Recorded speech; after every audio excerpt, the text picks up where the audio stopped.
पाकिस्तान में सत्ता बदलते ही चीन ने भी चुपचाप अपने सुर बदल लिए हैं। पाकिस्तान में नई सरकार आते ही चीन के सरकारी मीडिया ने अब यह बोलना शुरू कर दिया है कि शहबाज शरीफ इमरान खान से बेहतर साबित होंगे। चीन के इस बयान के पीछे एक बड़ा डर है और खतरनाक मंशा भी। जानकार बताते हैं कि चीन इमरान खान से नाराज चल रहा था क्योंकि इमरान खान सरकार के दौरान चीन का खतरनाक प्रोजेक्ट सीपैक यानी चाइना पाकिस्तान इकोनॉमिक कॉरिडोर ठंडे बस्ते में चला गया था। पाकिस्तान अब चीन के लिए और भी ज्यादा महत्वपूर्ण हो गया है क्योंकि भारत अपनी कूटनीति के चलते श्रीलंका और नेपाल से चीनी प्रभाव को कम करने में सफल रहा है।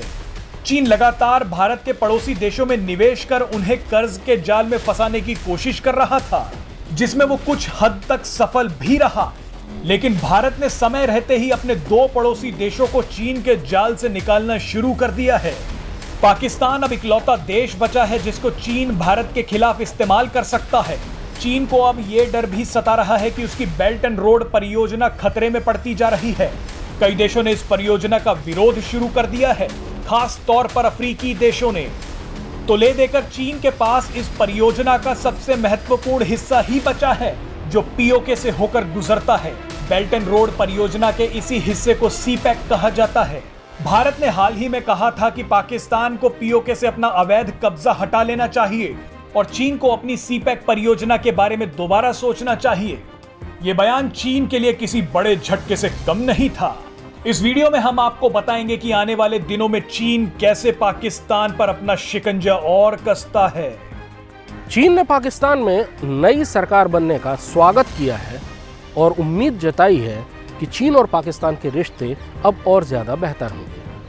पहले आप ये समझिए कि चीन को खुशी क्यों है। दरअसल चीन ने पाकिस्तान में बहुत ज्यादा इन्वेस्टमेंट किया है, लेकिन चीन के सारे प्रोजेक्ट पाकिस्तान में पिछले 3-3.5 साल से रुके पड़े हैं। चीन को अपनी ऊर्जा की जरूरतों के लिए एक बंदरगाह की जरूरत थी जिससे वो हिंद महासागर में आए बगैर अपनी ऊर्जा की जरूरतें पूरी कर सके। इसलिए उसने पाकिस्तान में ग्वादार बंदरगाह बनाया ताकि पश्चिम की तरफ से आने वाली उसकी एनर्जी की सप्लाई सीधे ग्वादार बंदरगाह पर उतरे और वहां से उत्तर की तरफ होते हुए पीओके के पार सीधे जिनजियांग प्रांत में उतर जाए। इसके लिए चीन ने भारी भरकम इन्वेस्टमेंट किया, लेकिन ग्वादार बंदरगाह रुका पड़ा।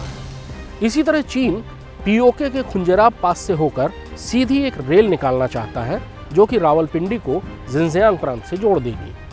उससे चीन को अपनी सप्लाई ले जाने में आसानी होगी। यही स्थिति द ग्रेट काराकोरम हाईवे की है जो कि पाकिस्तान को खुंजेराब पास के पार चीन के जिनजियांग प्रांत से जोड़ता है।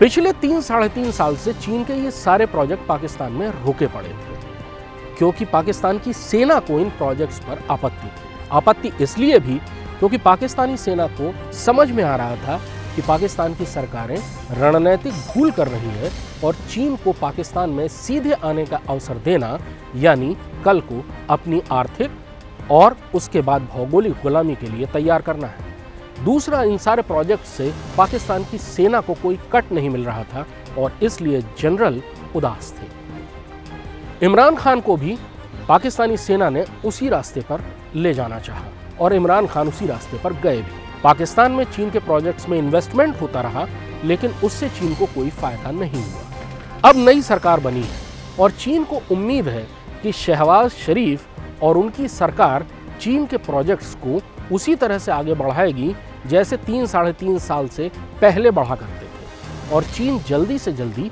पाकिस्तान से होकर अपनी सारी सड़कें, रेल, पाइपलाइन निकाल पाएगा।